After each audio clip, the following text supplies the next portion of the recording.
क्या आप लोगों को भी लगता है कि कम सोने से पार्किंसन जैसे बीमारी हो सकती है? अगर नींद पूरी नहीं हो रही है तो क्या इन फ्यूचर पार्किंसन हो सकता है या नहीं हो सकता है? नमस्कार, मैं डॉक्टर कंचन सिंह भारत होम्योपैथी में आप सभी का स्वागत करती हूँ।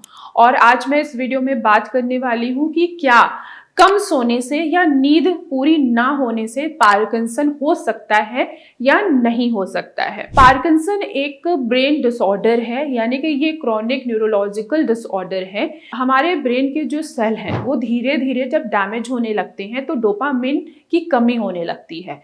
डोपामिन जो है वो हमारे बॉडी और शरीर की जो मूवमेंट है उसको वो कंट्रोल करता है। लेकिन क्या यहाँ पे एक सवाल ये आता है, आपके भी मन में आता है और बहुत सारे ऐसे पेशेंट हैं उनके मन में भी आता है कि अगर हम अच्छी नींद नहीं ले रहे हैं और हम सो नहीं रहे हैं, हमारी नींद डिस्टर्ब है, तो क्या पार्किंसन हो सकता है? तो इसका जवाब होगा कि कम नींद लेने से डायरेक्ट तो पार्किंसन नहीं होता है।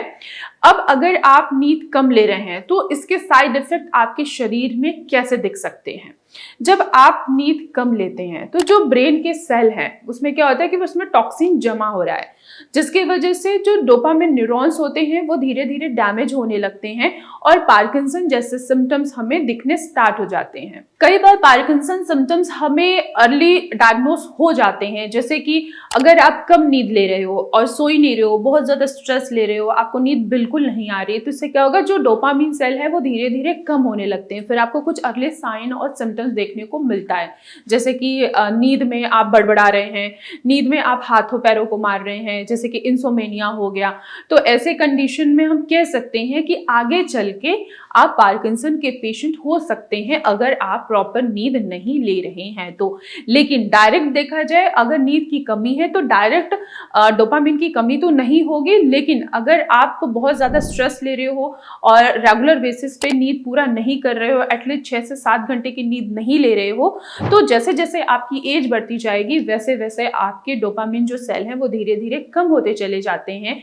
और नींद की कमी की वजह से आपने अच्छे से नींद पूरी नहीं कर रहे हैं, तो इसके वजह से जो ब्रेन है, ब्रेन के अंदर जो सेल हैं उनमें टॉक्सिन जमा होने लगता है और डोपामिन न्यूरॉन्स जो हैं वो धीरे धीरे डैमेज होने लगते हैं। डोपामिन यहाँ पे क्या काम करता है, ब्रेन और जो मसल्स हैं, बाकी जो बॉडी के मूवमेंट है उनको वो कोऑर्डिनेट करता है। जब डोपामिन कम होगा तो क्या होगा कि आपके ब्रेन का और मांसपेशियों का कोऑर्डिनेशन ही नहीं हो पाएगा, जिसकी वजह से आपको चलने में तकलीफ होती है, आपकी जो चाल है वो स्लो हो जाती है, हाथों में कंपन आने लगता है, नींद डिस्टर्ब होने लगती है। इसके अलावा कब्ज जैसी समस्या भी देखने को मिलती है। लेकिन देखा जाए कि अगर आप अच्छे से सो नहीं रहे हो तो आपको डायरेक्ट जो है वो पार्किंसन तो नहीं हो सकता है, लेकिन वो आपके फ्यूचर के लिए खतरा जरूर बढ़ा सकता है। तो ध्यान रखिए, स्ट्रेस को कम कीजिए, पूरी नींद लीजिए, एटलीस्ट रात में सोने से पहले फोन तो बिल्कुल ना चलाइए, क्योंकि बहुत सारे लोगों की आदत है कि वो फोन जो है वो स्क्रॉल करते रहते हैं। जितना आप फोन देखेंगे आपकी नींद उतनी ही डिस्टर्ब होगी। एक पिक टाइम होता है कि हाँ, अगर आपको 10 बजे सो रहे हो, आपको नींद आ रही है, उस समय अगर आप फोन चला रहे हो या आप कोई मूवी देख रहे हो या आप टीवी देख रहे हो, तो वो टाइम क्या हुआ, जो 10 बजे आपको नींद आ रही थी वो नींद क्या हुई, टूट गई, फिर आपको नींद नहीं आएगी। नींद की कमी की वजह से आगे चल के आपको पार्किंसन हो सकता है। अपनी डाइट को अच्छी रखिए, स्ट्रेस को कम कीजिए, मेडिकेशन लीजिए। अगर आपको लग रहा है कि किसी चीज की स्ट्रेस है और स्ट्रेस की वजह से नींद नहीं आ रही है तो भ्रामी जरूर कीजिए।